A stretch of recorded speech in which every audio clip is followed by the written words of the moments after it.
Olá, está começando mais um Justiça do Trabalho na TV, produzido pelo Tribunal Regional do Trabalho de Santa Catarina. Parece consenso que uma das principais fragilidades da justiça brasileira é a quantidade excessiva de recursos permitidos pela legislação. Parte do problema pode estar em algumas decisões judiciais confusas e mal redigidas.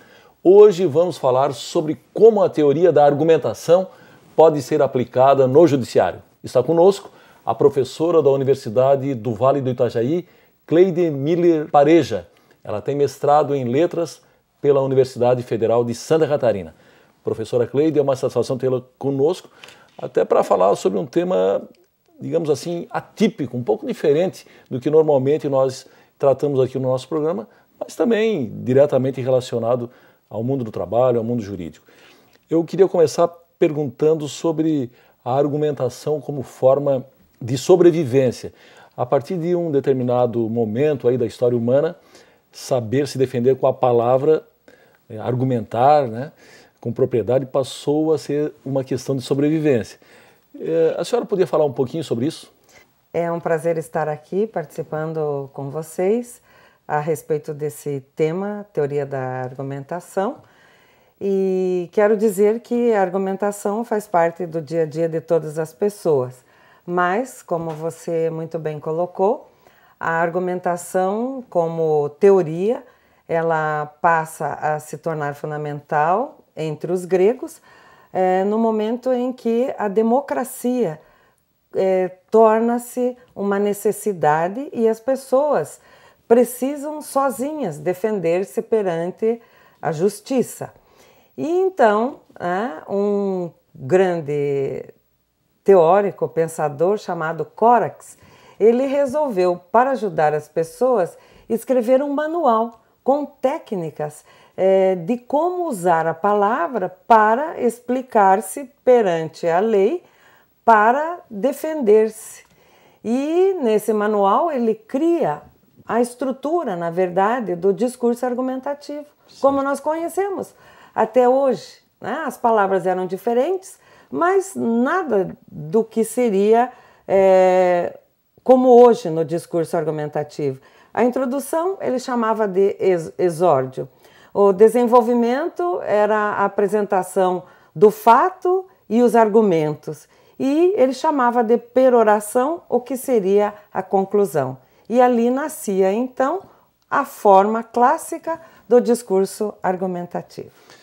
Professora Cleide, qual a definição de retórica e por que Platão era tão crítico dela? Eu gostaria que a senhora incluísse aí também a figura dos sofistas, né? Porque os sofistas passaram a ser criticados também por Platão e outros filósofos, e nós temos palavras que acabaram derivando de sofistas, que são sofismas, figura de retórica, que estão aí até hoje. A partir, então, desse manual, essa preocupação com a aprendizagem desse ato de defender-se frente aos tribunais foi cada vez evoluindo mais. E surgiram, então, os sofistas. Quem eram os sofistas? Eram os professores, na verdade, passaram a ser professores dessa arte de defender-se e que se chamava, então, essa arte de defender-se, ou a arte de persuadir. Na verdade, retórica seria a arte de persuadir, de convencer o outro sobre os meus direitos, ou sobre o que eu estou certo, não estou errado. E os sofistas, então, desenvolveram o seu trabalho ensinando as pessoas essa arte de defender-se, ou então, né, de saber usar a palavra como defesa. E, na verdade, eles cobravam por isso, porque os sofistas não tinham condições de trabalhar graciosamente, como, no caso, os filósofos. E passaram a viajar, eles andavam pelas cidades e as pessoas que tinham dinheiro pagavam, e pagavam muito bem por esse trabalho de aprender a argumentar. Mas a crítica não era em função também de que muitas vezes a linha de argumentação que era utilizada era para defender pessoas que não eram necessariamente inocentes? Certo, é porque, na verdade, os sofistas ensinavam a argumentar e não estavam preocupados com a questão moral, se a defesa estava certa ou se estava errada. A técnica era defender o seu interesse, independente se era certo ou errado. O que interessava era ganhar a causa. E aí é que vem a grande crítica, né? Que a defesa era independente da questão moral. Queria era ganhar a causa. E o argumento era feito com esse intuito, de ganhar. Tinha que ser verossímil, não necessariamente verdadeiro. Exatamente. O interesse dos sofistas era ganhar a causa, não se preocupando se era certa ou errada, justa ou injusta. Era o objetivo ganhar. E aí é que, na verdade, Platão não concordava.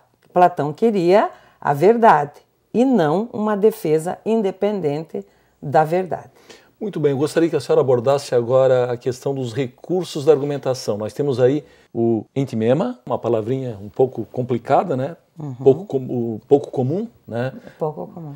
Na nossa conversação, pelo menos. E o exemplo, esse já mais conhecido naturalmente. Então, eles seriam os principais recursos da argumentação, o entimema e o exemplo. Eu gostaria que a senhora explicasse o que é cada um deles e a diferença entre ambos. Certo. Então, aí nós já passamos de córax para os sofistas, né, que aperfeiçoaram a técnica do córax, e passamos por Platão, que é contra os sofistas, que usavam, então, a retórica como uma forma de ensino da argumentação, e chegamos em Aristóteles. Aristóteles é que vai usar essas duas palavras.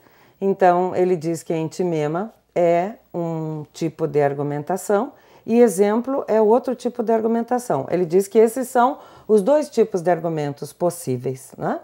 E que o entimema seria um silogismo retórico.